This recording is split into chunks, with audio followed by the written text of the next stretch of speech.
Conduction के बारे में हम लोग बेसिक चर्चा कर चुके हैं। Fourier law of heat conduction, convection भी देखे थे, न्यूटन्स लॉ ऑफ कूलिंग वगैरह क्या था, थर्मल कंडक्टिविटी की प्रॉपर्टीज़ को हम लोग देखे थे। आज हम लोग कंडक्शन प्रॉपर पढ़ने वाले हैं और अभी कंडक्शन ही चलेगा। स्टीडी अच्छा ठीक है, इंट्रोड्यूस करते हैं। दो तरह के इसमें हमें देखना है, एक स्टीडी स्टेट कंडक्शन, एक अनस्टीडी स्टेट कंडक्शन। लॉजिकल है, आप लोग ने स्टीडी स्टेट एनर्जी इक्वेशन पढ़ा होगा, steady flow energy equation thermodynamics में। वहाँ क्या होता है, थर्मोडाइनमिक प्रॉपर्टीज जो है टाइम के साथ फिक्स रहता है, टाइम के साथ दे does not changes, they only varies with space, they does not changes with time. ठीक है, तो यहाँ टाइम का फंक्शन, टेम्परेचर जो है टाइम का फंक्शन नहीं होगा, इसे कहते हैं स्टीडी स्टेट कंडक्शन। अनस्टीडी क्या होता है, टाइम के साथ भी वेरी कर रहा है, टाइम के साथ तो चेंज करेगा, हो सकता है स्पेस के साथ भी चेंज करे। तो temperature can be a function of time as well as temperature can be a function of space. तो स्टेडी अनस्टेडी का बेसिक डिफरेंस क्लियर है। अब इसमें हम लोग को तीन तरह के चीज़ों को देखना है, प्लेन वॉल या स्लैब को देखना है, सिलेंडर को देखना है, स्फेयर को देखना है। प्लेन वॉल को देखने के लिए हम लोग सिंपल कार्टेशियन कोऑर्डिनेट सिस्टम को पर चलेंगे, सिलेंडर के लिए सिलेंड्रिकल कोऑर्डिनेट सिस्टम और स्फेयर के लिए स्फेरिकल कोऑर्डिनेट सिस्टम। तो हम लोग को एक general heat conduction equation derive करना है, पहले कार्टेशियन के लिए करना होगा, फिर उसका बाद सिलेंड्रिकल के लिए, फिर स्फेरिकल के लिए। ऑब्जेक्टिव मेरा इन सभी चीज़ों में यही रहेगा कि हम टेम्परेचर का वेरिएशन निकाल सकें और rate of conduction heat transfer. Temperature का वेरिएशन मतलब हम पहले स्टेडी स्टेट के कंडक्शन हीट ट्रांसफ़र को पढ़ेंगे, ठीक है, अनस्टेडी हम बाद में पढ़ते हैं। Temperature how it is varying with x, ठीक है, और rate of conduction heat transfer. ठीक,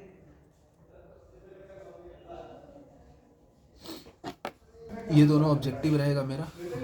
स्टेडी भी देखेंगे, अनस्टेडी भी देखेंगे कुछ केसेस के लिए, हालांकि अनस्टेडी हम लोग अलग से पढ़ेंगे, ठीक है, टोटली।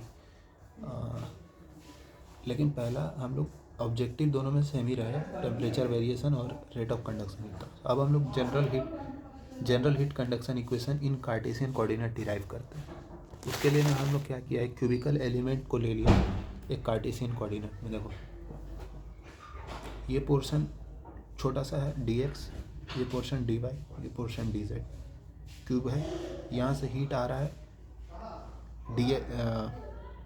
इस एरिया के परपेंडिकुलर आ रहा है, कौन से, dy dz के, तो x, q डॉट x आ रहा है, q dot x plus dx, छोटा है डिस्टेंस ट्रैवल करने के बाद हीट इतना फ्लो कर रहा है आउट, मतलब एनर्जी, हीट एनर्जी इतने से इन किया, हीट एनर्जी इतने से आउट हुआ है। y में भी सेम है, z में भी उसी तरह से वैरी कर रहा है।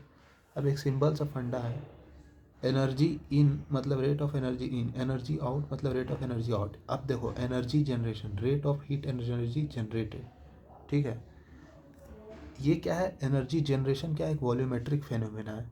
जब एनर्जी अंदर आएगा और एनर्जी बाहर जाएगा, कुछ एनर्जी ये खुद से जनरेट करेगा, ठीक है,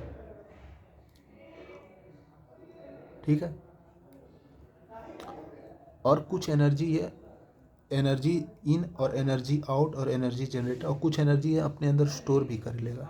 जैसे सपोज करो, एग्जांपल के थ्रू समझो कि 100 यूनिट एनर्जी अंदर आया, 50 यूनिट एनर्जी ये जनरेट हुआ, ठीक है, और 80 यूनिट बाहर निकल गया, तो कितना यूनिट एनर्जी अंदर स्टोर होगा, 100 प्लस 50, टोटल एनर्जी जो अंदर आया में से बाहर कितना चला गया, 80, तो जो स्टोर कितना होगा, 70।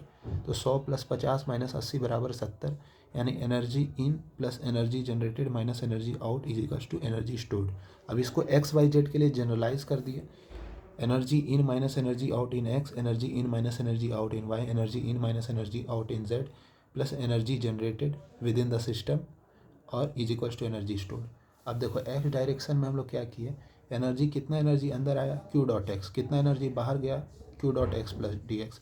Q dot x plus D x को हम लोग मैथमेटिकली ऐसे लिख सकते हैं, Q dot x plus rate of heat transfer along with x into d x, ठीक है, इस तरह से लिख सकते हैं। ये मैथमेटिकल है, टोटल इंजीनियरिंग मैथमेटिक्स में पढ़ते हैं फर्स्ट ईयर में। अब दोनों को माइनस कर दो, energy in minus energy out in x direction, तो बचेगा इतना, ठीक है, माइनस का del q dot x by del x into d x. अब हम लोग Fourier law of heat conduction क्या जानते हैं कि क्यू डॉट एक्स क्या हो जाएगा, माइनस के एक्स। अब हम ये एज्यूम करके चल रहे, थर्मल कंडक्टिविटी भी एक्स के साथ वेरी कर रहा है, जनरल इक्वेशन डिराइव कर रहे हैं ना, तो सब कुछ को वेरिएबल ही मान के चलेंगे। तो के एक्स के A D T by D x, ठीक है। अब क्यू डॉट एरिया क्या होगा, ये वाला, इसका एरिया क्या हो जाएगा, d y into d z, ठीक है। तो यहाँ से k x into d y into d z minus का del t by del x, इसको जो है हम लोग जो है यहाँ पर पुट कर देंगे, क्यू डॉट एक्स को यहाँ पुट कर देंगे। तो माइनस का k x del t by del x into में डी वाई डी जेड भी आना था अंदर में और एक डी एक्स बाहर था। तो डी वाई डी जेड का एक्स के साथ पार्शियल डिफ्रेंशिएशन,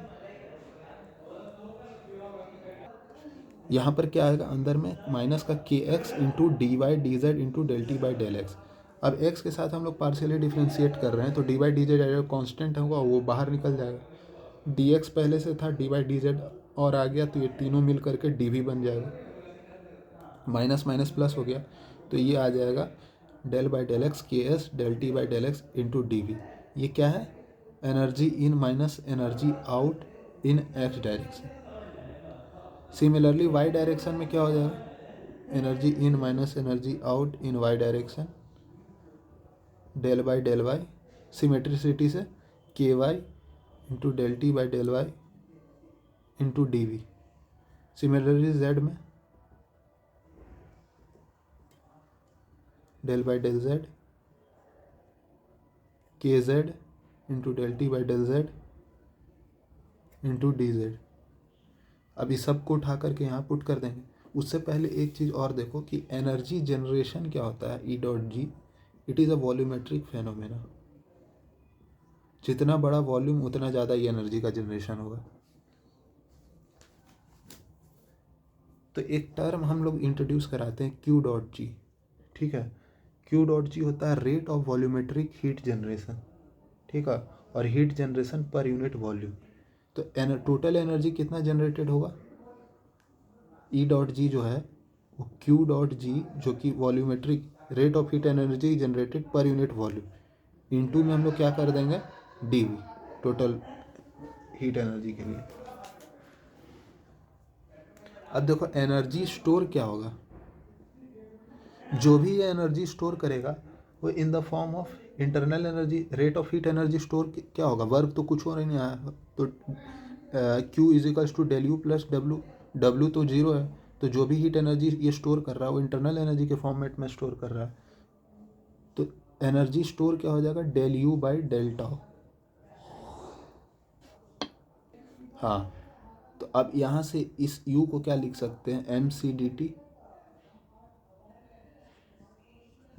टाउ क्या है टाइम है, एम सी इंटू टी लिखते हैं, ठीक है, ठीक है। और m को क्या लिख सकते हैं, रो इंटू डी वी। तो यहाँ से डेल बाई डेल टाउ क्या आ जाएगा, rho D we C T. अब यहाँ से हम लोग जो है रो सी टी अंदर रखते हैं और डी वी को बाहर फेंक देते हैं।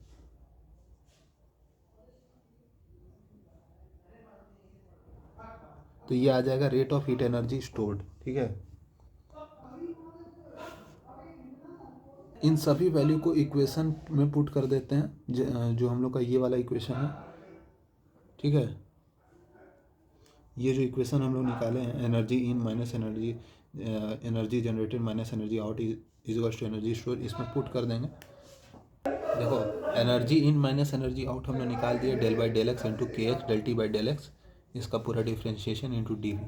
सिमिलरली वाई में भी निकाल लिए, जेड में भी निकाल लिए, एनर्जी जनरेटेड भी निकाल लिए q dot g into d v. Energy stored, rate of heat energy stored, तो ये कितना हो जाएगा, del by del tau into rho c t into d v. अब इसको इस इक्वेशन में पुट कर देते हैं, energy in minus energy out in x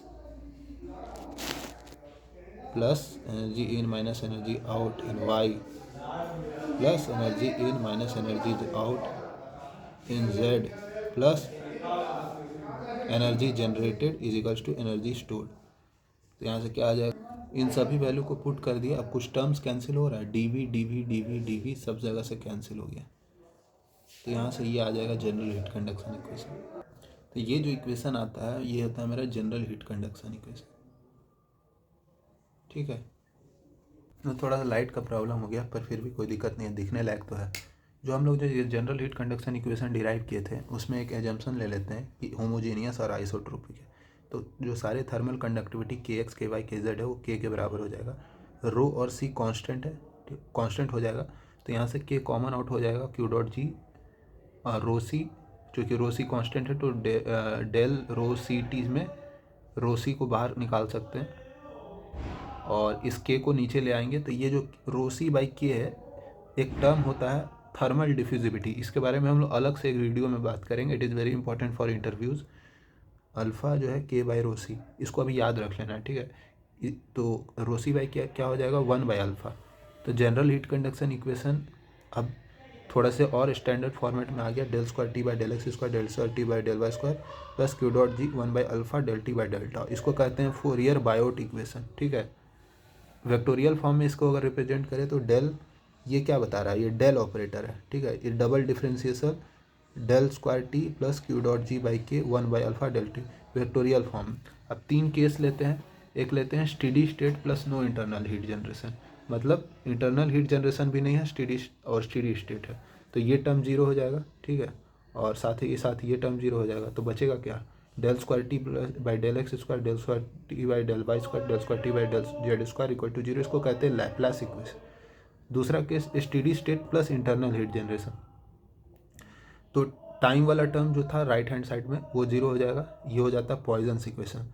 तीसरा केस हम लोग लेते हैं unsteady state plus no internal heat generation, मतलब q dot g by k वाला टर्म जीरो, ये से कहते हैं डिफ्यूजन इक्वेशन।